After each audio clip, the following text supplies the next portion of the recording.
વિદ્યુત સ્થિતિમાન અને કેપેસિટન્સ ચાલુ કરેલું, બરાબર. અને તેમાં આપણે વિદ્યુત સ્થિતિમાન એટલે શું, વિદ્યુત ભારની ગતિને કારણે થતું કાર્ય શોધેલું. વિદ્યુત સ્થિતિમાન એટલે શું, વિદ્યુત સ્થિતિમાનની સ્થિતિ ઊર્જા એટલે શું, વિદ્યુત સ્થિતિમાનનો તફાવત દર્શાવતું સમીકરણ, બિંદુવત વિદ્યુત ભારના કારણે ઉત્પન્ન થતું વિદ્યુત સ્થિતિમાન.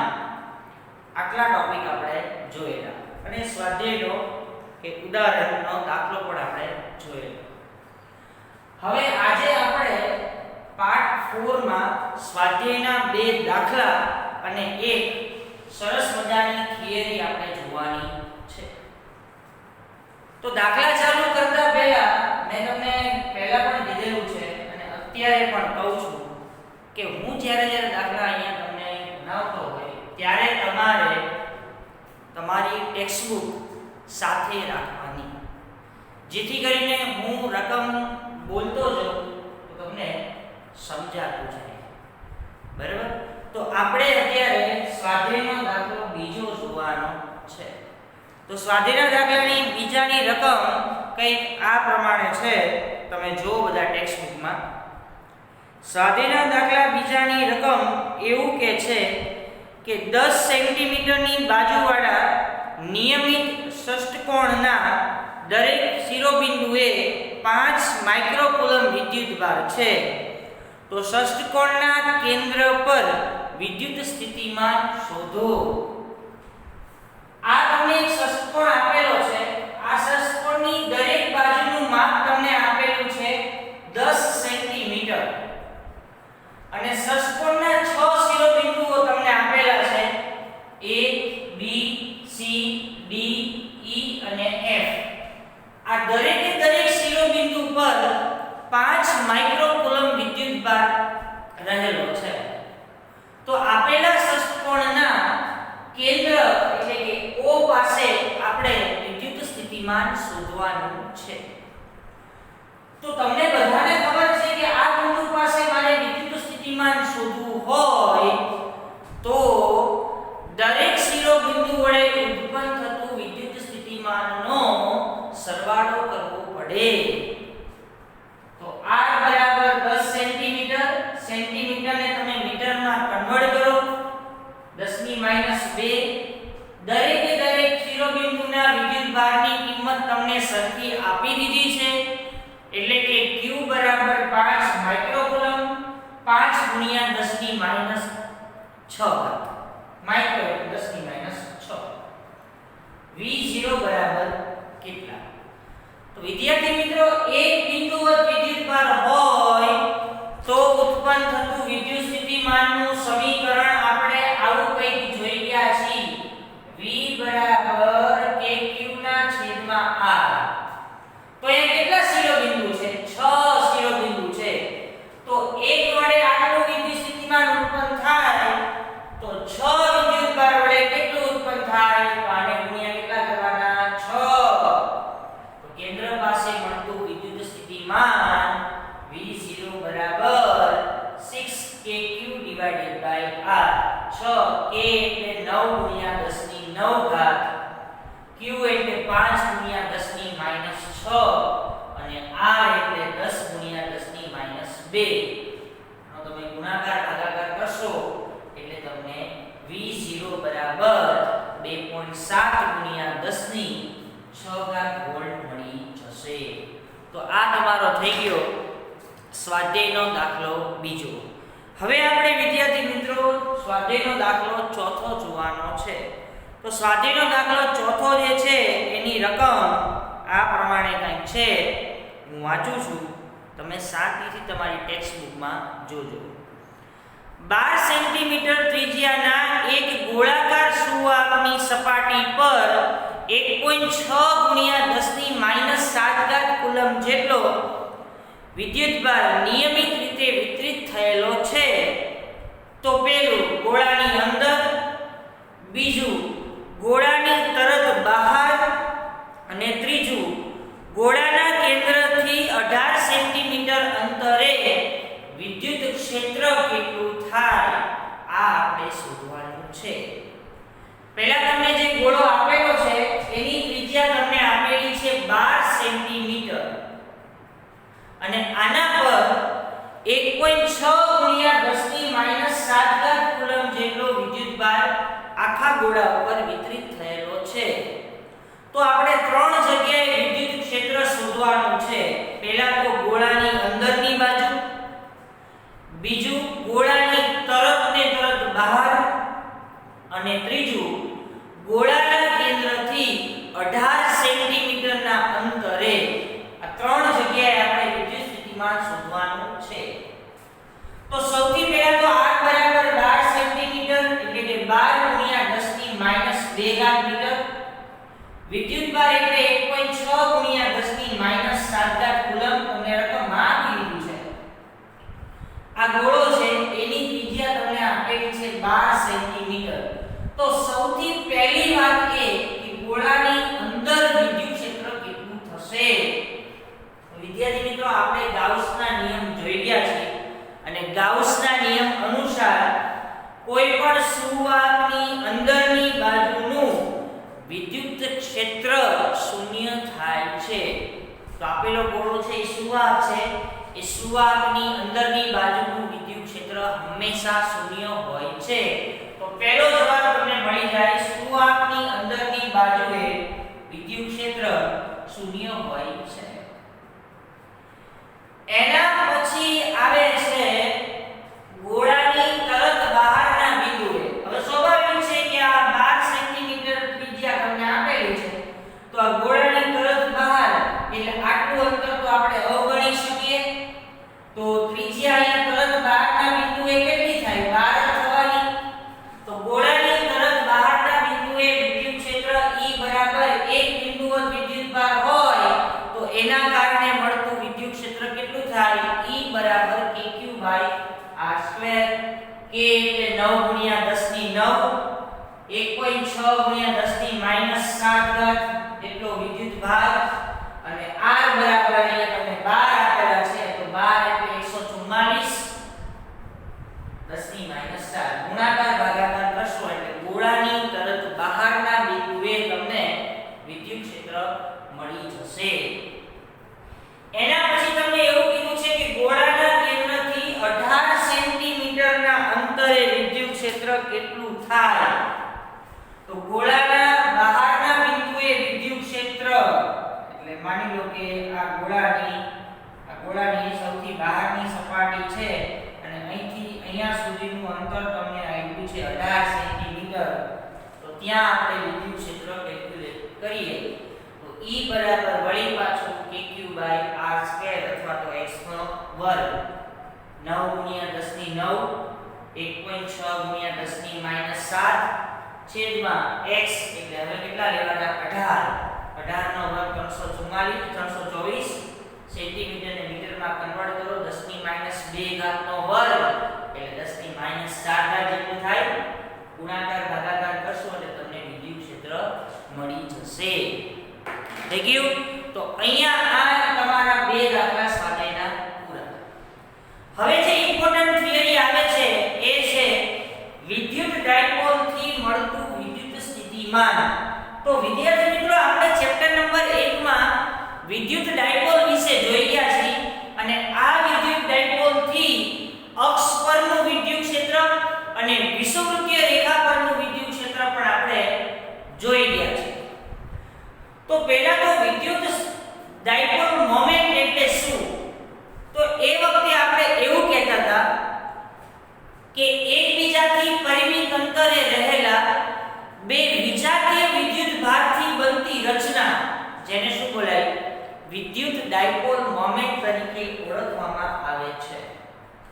અને અક્ષ પરનું વિદ્યુત ડાયપોલને કારણે ઉત્પન્ન થતું વિદ્યુત ક્ષેત્રનું સમીકરણ પણ તમે જોઈ ગયા જે કંઈક આ મુજબનું હતું. E બરાબર 2kp y³ અથવા z³ z નો ઘન. અક્ષ પરનું વિદ્યુત ડાયપોલને કારણે ઉત્પન્ન થતું વિદ્યુત ક્ષેત્ર E બરાબર 2kp y³ અથવા તો z³ આવું તમે સમીકરણ જોઈ ગયા છો. વિષુવવૃત્તીય રેખા પર ઉત્પન્ન થતું વિદ્યુત ડાયપોલના કારણે વિદ્યુત ક્ષેત્ર કેટલું હતું? E બરાબર -kp y³ અથવા તો z નો ઘન. તો હવે એવી જ રીતે વિદ્યુત ડાયપોલ થી ઉદ્ભવતું આપણે વિદ્યુત સ્થિતિમાન લેવાનું છે. તો વિદ્યાર્થી મિત્રો, એ સમજતા પહેલા તમારે અહીંયા આકૃતિ સમજવી પડશે. વિદ્યુત ડાયપોલ એટલે બે વિજાતીય વિદ્યુતભાર અને એકબીજાથી પરિમિત અંતરે રહેલો હોવો જોઈએ. તો તમે આકૃતિમાં ધ્યાનથી જોઈ શકો છો કે મેં અહીંયા આ અક્ષ છે એના પર એક માઈનસ વિદ્યુતભાર છે, એક પ્લસ વિદ્યુતભાર છે. બંને વચ્ચેનું અંતર રાખેલું છે 2a એટલે પરિમિત અંતર રાખેલું છે. તો આ AB છે એ વિદ્યુત ડાયપોલ મોમેન્ટ થઈ. અને આકૃતિમાં દર્શાવ્યા પ્રમાણે કોઈ બિંદુ P છે, ત્યાં આપણે વિદ્યુત સ્થિતિમાન શોધવાનું છે. તો આકૃતિમાં દર્શાવ્યા પ્રમાણે A થી P સુધીનું સ્થાન સદિશ અથવા તો અંતર કેટલું લીધું મેં? r minus. ઉગમ બિંદુથી બિંદુ P સુધીનો સ્થાન સદિશ મેં કેટલો રાખેલો છે? r. અને B થી P સુધીનું અંતર અથવા સ્થાન સદિશ કેટલો રાખેલો છે? r plus. થઈ ગયું? તો A થી P બરાબર r માઈનસ, O થી P બરાબર r અને B થી P બરાબર r પ્લસ. આ છે અક્ષ અને આ છે વિષુવવૃત્તીય રેખા. તમે જ મને કહેજો, આ બિંદુ P પાસે કોના વડે વિદ્યુત સ્થિતિમાન ઉત્પન્ન થાય? એક તો -q ના કારણે અને એક +q ના કારણે. બંનેનો અહીંયા શું કરશું? સરવાળો. તો આકૃતિમાં દર્શાવ્યા મુજબ O થી P સુધીનું અંતર r, A થી P r માઈનસ, B થી P r પ્લસ તમને દેખાડેલું છે. આકૃતિમાં દર્શાવ્યા પ્રમાણે બિંદુ P પાસેનું વિદ્યુત સ્થિતિમાન Vp બરાબર V plus plus V minus. એટલે અહીંયા V પ્લસ પ્લસ ના કારણે V પ્લસ, માઈનસ ના કારણે V માઈનસ. એક બિંદુવત વિદ્યુતભાર દ્વારા ઉત્પન્ન થતું વિદ્યુત સ્થિતિમાન કેટલું થાય? kq/r. તો પહેલા આપણે આના કારણે લઈ તો kq/r પ્લસ, કારણ કે અહીંયા સ્થાન સદિશ r પ્લસ છે. V minus k minus q divided by r minus, કારણ કે એનો સ્થાન સદિશ છે r માઈનસ. તમે જોઈ શકો છો આ બંનેમાંથી કોમન શું નીકળશે? kq કોમન નીકળી જાય. 1/r plus plus minus minus 1/r minus. kq એમને રાખો, લસા લઈ લો. r minus minus r plus છેદમાં બંનેનો ગુણાકાર. આને આપણે કહી દઈએ સમીકરણ નંબર 1. હવે તમે આકૃતિમાં જોવો તો મેં આ AP બાજુ પર BM લંબ ડ્રો કરેલો છે. તો AP બાજુ પર BM લંબ દોરેલો છે. તો હવે મારે આના ઉપરથી એક સમીકરણ બનાવવું હોય તો મારે કઈ રીતે બનાવી શકાય? તો છોકરાઓ ધ્યાનથી સમજો. અહીંયા હું આમ લખી શકું AM પ્લસ MP બરાબર AP. આ AP બરાબર AM પ્લસ MP. તો AM પ્લસ MP બરાબર શું થાય? અહીંયા AP ટોટલ બાજુ. થઈ ગયું? હવે તમે ધ્યાનથી જુઓ તો આટલી બાજુ હું દબાવી દઉં તો અહીંથી અહીંયા સુધીનું અંતર અને અહીંથી અહીંયા સુધીનું અંતર કેવું થાય? સરખું થાય. તો જેટલું અહીંયા P થી B નું અંતર છે એટલું જ અંતર શું થાય? PM જેટલું થાય. તો અહીંયા AM ને આપણે એમને રાખશું. MP અહીંથી અહીંયા સુધીનું અંતર બરાબર PB કેટલું છે? r plus. અહીંયા r પ્લસ બરાબર A થી P સુધીનું અંતર તો r માઈનસ છે જ. અહીંયા r માઈનસ. A એમને કરતા બનાવું તો આને પહેલી બાજુ લઈ જાઓ એટલે માઈનસ થઈ જાય. આને કહીશું સમીકરણ નંબર 2. હવે તમે ધ્યાનથી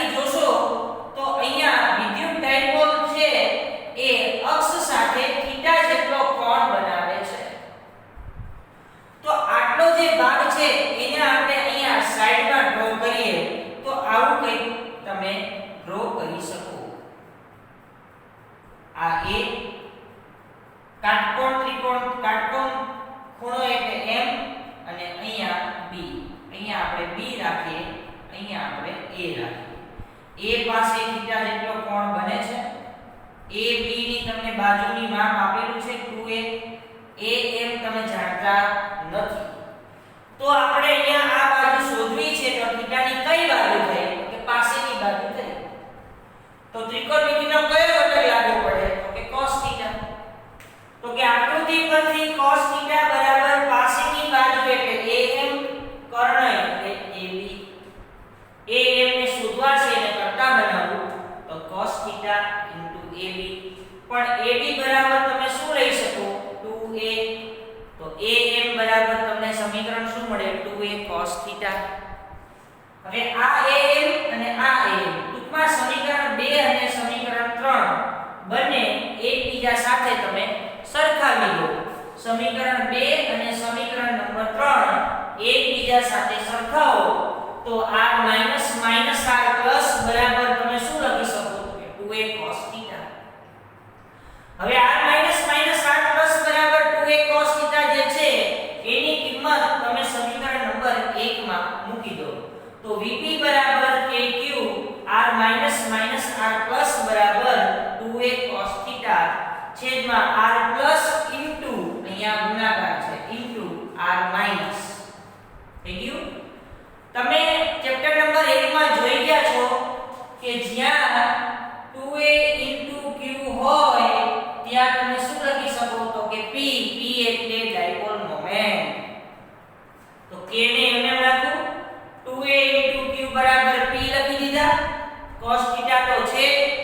સરળતા ખાતર આપણે r માઈનસ બરાબર r પ્લસ બરાબર r લીધા એટલે અહીંયા r એટલે r નો વર્ગ. તો આ થઈ ગયું તમારું ડાયપોલના કારણે મળતું વિદ્યુત સ્થિતિમાનનું સમીકરણ Vp kp cos θ/r².